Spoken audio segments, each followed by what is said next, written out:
Hello everyone, I am Aakash Gaur. Welcome back to your Indian medical lecture. पिछले video में आपको urinary system clear कराया था। अब उसी का पार्ट होता है नेफ्रॉन। बहुत इंपॉर्टेंट है, क्या होता है, क्या स्ट्रक्चर होता है, पूरी चीज़ हिंदी प्लस इंग्लिश दोनों लैंग्वेज में मैं आपको समझाऊंगा। दोनों लैंग्वेज में आपको नोट्स देने वाला हूँ। पूरा वीडियो देखना, नेफ्रॉन से रिलेटेड आपको कहीं भी डाउट नहीं रहेंगे। पूरा वीडियो आप वॉच करना, ठीक है। Nephron is a structural and functional unit of the neurons, ठीक है। Sorry, nephron is a structural and functional unit of the kidney. Neurons का नाम आ गया क्योंकि इसके पहले मैंने आपको अगर याद हो नर्वस सिस्टम पढ़ाया था, इसलिए कहीं ना कहीं न्यूरॉन निकल गया है। तो नेफ्रॉन जो होता है स्ट्रक्चरल एंड फंक्शनल यूनिट होता है किडनी की, ठीक है। किडनी की स्ट्रक्चरल एंड फंक्शनल यूनिट क्या होता है? नेफ्रॉन होता है। नेफ्रॉन किडनी की संरचनात्मक और क्रियात्मक इकाई होती है। संरचनात्मक मतलब जो कि स्ट्रक्चर उसका मेंटेन रखे, और फंक्शन जो कि कार्य करे। किडनी में फंक्शनल यूनिट है नेफ्रॉन जो कार्य करती है। Each kidney has 1 million nephron. हर एक किडनी के पास कितने नेफ्रॉन होते हैं? 1 मिलियन। ये कहीं ना कहीं पूछा गया है एग्जाम में, याद रखना। एक किडनी के अंदर लगभग 1 मिलियन नेफ्रॉन पाए जाते हैं। बहुत इंपॉर्टेंट है, 1 मिलियन नेफ्रॉन पाए जाते हैं, ठीक है। नेफ्रॉन की जो लेंथ होती है, जो नॉर्मल लेंथ होती है नेफ्रॉन की 1.2 से लेकर 2.2 इंच तक होती है। नेफ्रॉन की लंबाई लगभग 1.2 से लेकर 2.2 इंच तक इसकी लंबाई लेंथ हो सकती है। ये भी इंपॉर्टेंट है, ये भी आप याद रखना। 2-3 चीज़ें बताई मैंने आपको इसमें कि जो नेफ्रॉन होते हैं स्ट्रक्चरल फंक्शनल यूनिट होती है आपके आपकी किडनी की, और जो ईच किडनी, हर एक किडनी के पास कितने नेफ्रॉन होते हैं? हर एक किडनी के पास लगभग 1 मिलियन नेफ्रॉन पाए जाते हैं, ठीक है। 1 मिलियन और 1.5 मिलियन तक अपन समझ सकते हैं, ठीक है। नॉर्मल लेंथ जो नेफ्रॉन की होती है 1.2 से लेकर 2.2 इंचेस तक होती है इसकी लंबाई। आगे बढ़ता हूँ। Type of nephron. नेफ्रॉन भी 2 प्रकार के होते हैं। कौन कौन से नेफ्रॉन समझिए। एक तो होता है कॉर्टिकल नेफ्रॉन और एक होता है जक्स्टा मेडुलरी नेफ्रॉन, ठीक है। Juxta medullary nephron. तो जो कॉर्टिसल नेफ्रॉन होते हैं ना, कॉर्टिसल नेफ्रॉन जो होता है 80 से 85% पाया जाता है। जक्स्टा मेडुलरी नेफ्रॉन 15 से 20% पाया जाता है। बहुत इंपॉर्टेंट लाइन है, फिर से रिपीट करता हूँ। देखो, जो कॉर्टिकल नेफ्रॉन है, कॉर्टिकल नेफ्रॉन कितना होता है आपका? 80 से 85% में बता रहा हूँ। सबसे ज़्यादा मात्रा में कौन सा नेफ्रॉन पाया जाता है? Cortical nephron. जक्स्टामेडुलरी नेफ्रॉन कितना पाया जाता है? 15 से 20% के समथिंग पाया जाता है। देखो जरा डायग्राम, ये वाला जो है ये कॉर्टिकल नेफ्रॉन का डायग्राम है, और ये वाला जो डायग्राम है ये आपका जक्स्टामेडुलरी नेफ्रॉन का। अब इन दोनों में जरा आप लोग मुझे गेस करके बताओ कि दोनों में क्या डिफरेंट है, समझ के बताओ क्या डिफरेंट है दोनों नेफ्रॉन में, कॉर्टिकल नेफ्रॉन और जक्स्टामेडुलरी नेफ्रॉन में। देखो दोनों में बिल्कुल, ये वाला थोड़ा ऊपर है, ये वाला थोड़ा नीचे है। इसमें जो लूप ऑफ हेनले है ना, ये लूप ऑफ हेनले लंबा है, मतलब नेफ्रॉन का एक पार्ट होता है, मैं आपको बताऊंगा आगे। ये वाला हिस्सा है ना, ये यू शेप का कितना लंबा है, जबकि इसमें देखो कितना लूप ऑफ हेनले कितना सा छोटा है, यू शेप का। तो ये डिफरेंट होता है जक्स्टामेडुलरी नेफ्रॉन और कॉर्टिकल नेफ्रॉन में। दोनों में बहुत इंपॉर्टेंट डिफरेंट है। परसेंटेज भी याद रखना कि सबसे ज़्यादा 80 से 85% कौन सा होता है? कॉर्टिकल नेफ्रॉन, और जक्स्टामेडुलरी नेफ्रॉन 15 से 20% होता है। आगे बढ़ता हूँ मैं यहाँ से। Structure of nephron. अब नेफ्रॉन की हमको संरचना को समझना है, कैसा स्ट्रक्चर होता है समझिए। रीनल कैप्सूल उसमें पाया जाता है। रीनल ट्यूब्यूल्स के बारे में पढ़ना है, और कलेक्टिंग डक्ट। जो आपका नेफ्रॉन है, नेफ्रॉन 3 भागों में विभाजित रहता है। कौन कौन से भाग होते जरा देखो।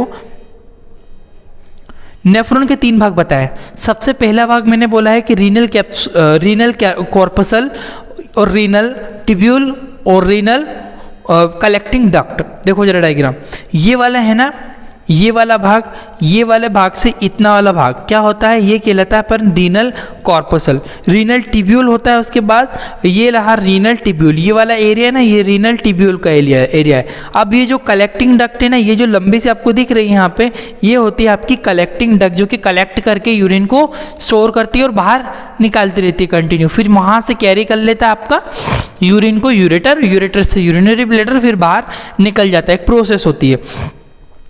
तो याद रखना रीनल कैप्सूल, रीनल कॉर्पसल और रीनल ट्यूब्यूल और रीनल डक्ट, ठीक है। इनको एक एक करके डिस्कस करते हैं। पहले रीनल कॉर्पसल के बारे में डिस्कस करते हैं कि रीनल कॉर्पसल क्या होता है। Renal corpuscle filtrate a blood plasma and it is normal diameter is 200 micrometer. इसका जो रीनल कॉर्पसल होता है यह रक्त को फिल्टर करने का कार्य करता है, रीनल कॉर्पसल। इसके क्षेत्रफल लगभग 200 माइक्रोमीटर तक होता है। क्षेत्रफल जो होता है रीनल कैप्सूल का, रीनल कॉर्पसल का, ये ऊपर वाला भाग आपको दिख रहा है ना, ये रीनल कॉर्पसल है, ये वाला भाग, ठीक है। रीनल कॉर्पसल में क्या क्या है वो आपको आगे बताता हूं मैं स्ट्रक्चर। बाकी ये काम क्या करता है, आपके ब्लड को, प्लाज्मा को फिल्टर करने का काम करता है और यूरिन की फॉर्मेशन करके आगे सेंड करता है, ठीक है। Part of renal corpuscle, renal corpuscle के क्या क्या पार्ट होते हैं जरा देखो। ग्लोमेरुलस होता है, बोवन कैप्सूल होता है, ठीक है। ये ग्लोमेरुलस और बोवंस कैप्सूल के बारे में मैं अब आपको डिटेल में बताने जाने वाला हूँ, ठीक है। अब बताऊंगा रीनल ग्लोमेरुलस के बारे में, फिर हम डिस्कस करेंगे बोवंस कैप्सूल के बारे में। जो रीनल, जो ये बीच में आपको ग्लोमेरुलस है और आसपास जो ऐसे है ना ये वाला हिस्सा, इसको मैं बोलूँगा रीनल, जो रीनल कॉर्पसल का ही भाग होता है बोवंस कैप्सूल, ठीक है। आगे बढ़ता हूँ इसमें। सबसे पहले हम लोग देखेंगे ग्लोमेरुलस के बारे में, बहुत इंपॉर्टेंट टॉपिक है यहाँ से। Glomerulus is a made up network of blood capillary. बोलना चाहता है कि जो ग्लोमेरुलस में कई पतली पतली कैपिलरीज का गुच्छा पाया जाता है। देखो डायग्राम देखो, ये रहा आपका ग्लोमेरुलस, ठीक है। आपको आई होप कि यहाँ दिख रहा होगा, ये ग्लोमेरुलस है। इसमें क्या है, ये गुच्छा आपको बीच में दिख रहा है, ऐसे जो कैपिलरीज का गुच्छा है ये आपका ग्लोमेरुलस है। और जो ये आसपास वाला पार्ट है ना, ये बोवंस कैप्सूल है, कैप्सूल की तरह रखता है, पैक रखता है उसके, बोवंस कैप्सूल, ठीक है।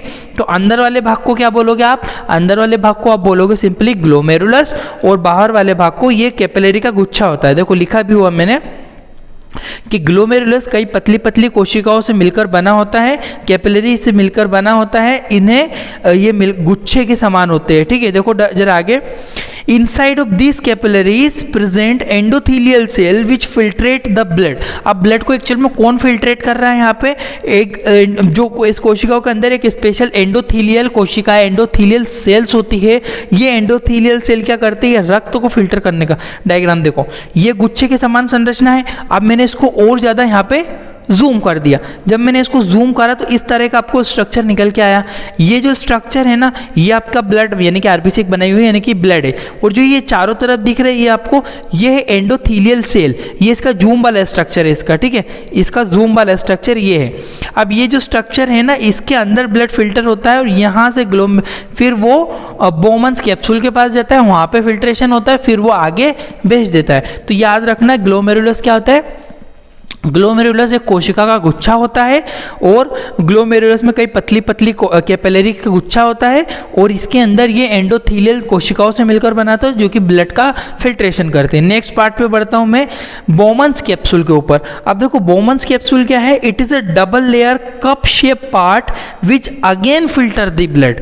देखो यह कप के समान संरचना होती है, यह जो रक्त ग्लोमेरुलस से फिल्टर होकर आता है उसे फिर से फिल्टर करती है, अगेन रीफिल्टर करती है, ठीक है। देखो जरा ये डायग्राम दिख रहा है आपको, ये तो रहा आपका ग्लोमेरुलस, इसके चारों तरफ आपको ये दिख रहा है ना कप जैसी संरचना। जरा जूम दूर करता हूँ, ये जो कप जैसी संरचना दिख रही है ना आपको, ये कप वाली, ये होता है आपका बोवंस कैप्सूल। इसके चारों तरफ भी देखो लेयर है एंडोथीलियल की, ये भी फिल्ट्रेट करती है। ये भी जो फिल्टर, जो ग्लोमेरुलस से फिल्टर हुआ है ना, उसको फिर से फिल्टर करने का काम करती है। क्लियर है? आगे बढ़ता हूं मैं। अब आता है रीनल ट्यूब्यूल, ये थोड़े स्पेलिंग मिस्टेक है, रीनल ट्यूब्यूल। अब देखो renal tubule is a important part which is different part. देखो रीनल ट्यूब्यूल भी इंपॉर्टेंट है, जिसके भी कई अलग अलग पार्ट होते हैं। रीनल ट्यूब्यूल एक महत्वपूर्ण भाग होता है जिसके भी कई छोटे छोटे अलग अलग भाग होते हैं। कौन कौन से? पीसीटी, रीनल ट्यूब्यूल के भाग बताने वाला हूँ। पीसीटी का फुल फॉर्म होता है प्रोक्सिमल कॉन्वोल्यूटेड ट्यूब्यूल, ठीक है।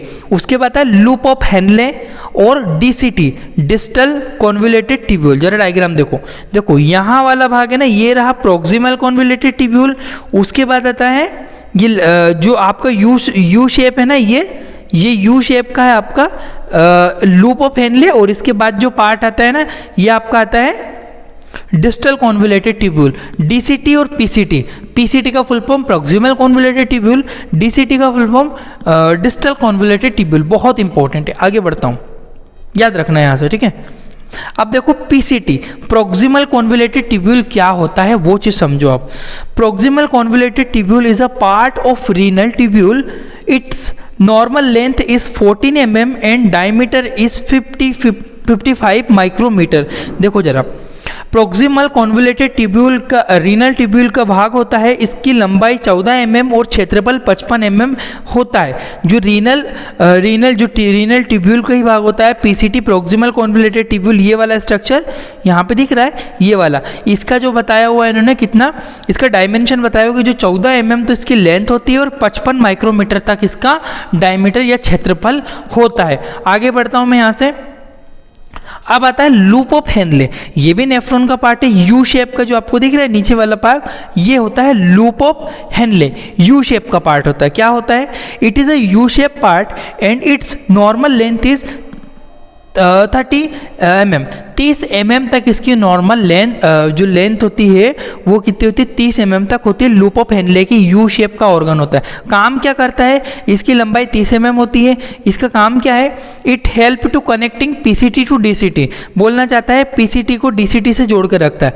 पीसीटी कौन सा है? ये ला प्रोक्सिमल कॉन्वोल्यूटेड ट्यूब्यूल वाला भाग ये रहा, और इधर वाला कौन सा है? Distal convoluted tubule. इन दोनों को जोड़ने का काम कौन करेगा? यू शेप का। तो इसका केवल एक काम होता है कि इन दोनों को पीसीटी से डीसीटी को ये कनेक्ट करके रखता है, जोड़कर रखता है। आगे बढ़ता हूं। अब देखो डीसीटी क्या होता है? डीसीटी का फुल फॉर्म होता है डिस्टल कॉन्वोल्यूटेड ट्यूब्यूल। अब ये जो डीसीटी है ना, इट्स नॉर्मल लेंथ जो होती है कितनी होती है? डीसीटी की 15 mm होती है, 15 mm होती है, एंड डायमीटर जो होता है 55 माइक्रोमीटर होता है। ठीक है, डीसीटी की लंबाई लगभग 15 mm और होती है, और इसका क्षेत्रफल लगभग 50 माइक्रोमीटर तक होता है डीसीटी का। ये वाला जो डिस्टल कॉन्वोल्यूटेड ट्यूब्यूल डायग्राम में देखो, ये वाला भाग है ना, ये डिस्टल कॉन्वोल्यूटेड ट्यूब्यूल का भाग है। ठीक है, अब देखो इनसाइड ऑफ डीसीटी, ये यहां से एक इंपॉर्टेंट क्वेश्चन बनेगा आपको। इनसाइड ऑफ डीसीटी के अंदर बोलना चाहता है कि स्पेशल प्रिंसिपल सेल पाई जाती है जो कि बनाती है एडीएच, ये anti diuretic hormones. It help to reabsorption of water. ये बोलना चाहता है कि डीसीटी के अंदर प्रिंसिपल कोशिकाएं पाई जाती है, और यह कोशिकाएं एक हार्मोन्स बनाते हैं जिसे एडीएच बोलते हैं, एंटी डायूरेटिक हार्मोन्स। ये एंटी डायूरेटिक हार्मोन्स वाटर का रीअब्जॉर्प्शन में मदद करता है, वाटर को रीअब्जॉर्ब में करके रखता है। ठीक है, कलेक्टिंग डक्ट। अब ये कलेक्टिंग डक्ट क्या है? कलेक्ट करके रखेगी। लास्ट में दिख रहा है आपको, ये वाली जो है ये कलेक्टिंग डक्ट होती है आपकी। ठीक है, देखो जरा, it's and part of nephron. It is a and part, ये सबसे आखिरी भाग होता है नेफ्रॉन का, या नेफ्रॉन का सबसे अंतिम भाग होता है। इसके बाद देखो, it's normal length is 22 mm, 22 mm तक इसकी लेंथ होती है। इसकी सामान्य लंबाई लगभग 22 mm तक होती है।